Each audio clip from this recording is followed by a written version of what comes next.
What's going on, guys? My name is Triforce Addiction. Welcome back to another COD mobile video, and damn, it feels fucking good to be back where I belong.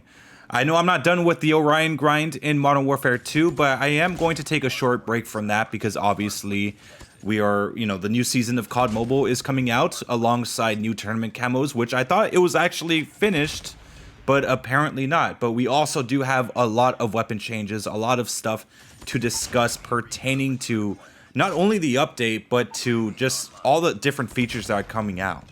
I was going through all the weapon changes, and originally I was going to start off with the Bison first, but I think it was best to start off with the AK47 because, in my personal opinion, this was probably the most interesting buff that I've seen in a while, especially for a gun like this, and it surprised me a lot because of how versatile it makes the AK47 now. As you guys know, in the patch notes for Season 10, the AK-47 did receive a buff.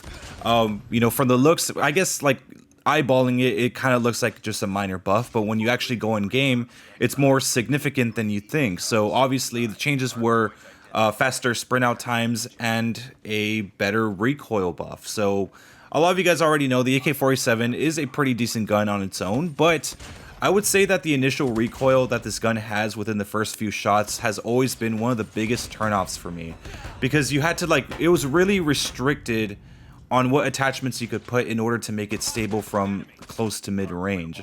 And it was a big issue for a very, very long time. Pretty much ever since the Gunsmith has come out, the AK-47 has always had very high initial recoil. In the past, they have tried to mitigate the recoil issue, but never really to the extent that we have been given today. So, for example, this gun used to have a lot of visual recoil. Of course, this was way before the Mythic came out, and they did mitigate the issue to stop all the aim shake and everything. Yes, that solved one part of the issue, but of course, the recoil itself was still there, so it was still a huge turnoff for me. And keep in mind, I like the AK-47. I would love to use it more, but during those times, it just wasn't really worth using as strong as it was. So what they did now is they removed pretty much all of the initial recoil, so it just stays stable overall, which provides a lot more options whenever you're, going into the gunsmith and putting the weapon to the way you want it to be. So now you could put more lighter attachments, you could put no stock and face almost no recoil penalties.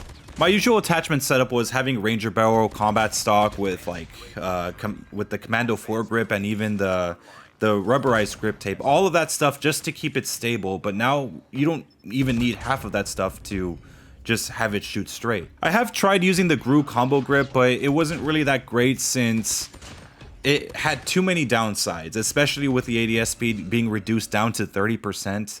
And only giving you 20% more range. It wasn't really worth it. So that's why I either stick to the Ranger barrel or even the Marksman barrel. It was surprisingly good. The Marksman barrel, for some reason, had a lot more recoil control.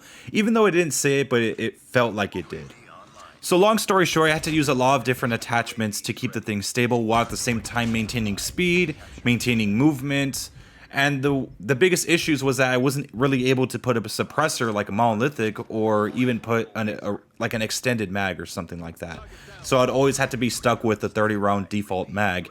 Yes, I would sometimes use a 40 or 50 round mag, but if I was being a little bit more daring, but you couldn't really use it casually, or I guess when you're in more stressful situations. But now, you could run no stock and the light barrel together and face very little punishments, so long as you were using just the regular rounds. With 545, it's a little different, but I will get to that in a later video. When it comes to recoil buffs and range buffs and everything, I usually put the weapon in some sort of stress test where I put a lot of different outlandish attachments to see what actually works, what's the perfect class setup. And I did that a lot with the AK-47. I even used the no stock and the light barrel together to see how much recoil it actually had, and it was decently solid. I would say the recoil is just about equal as to what it was previously. So the new class setup for the AK-47 with just the regular rounds is monolithic suppressor with combat stock, OWC laser tactical with large extended mag B, and rubberized grip tape. Of course, If you guys want more accuracy, you could always change the rear grip to the granulated. It doesn't really matter. It doesn't impact the recoil too much. I mean, I hope not. But yeah. Anyways, hope you guys enjoyed this video. Make sure to leave a like.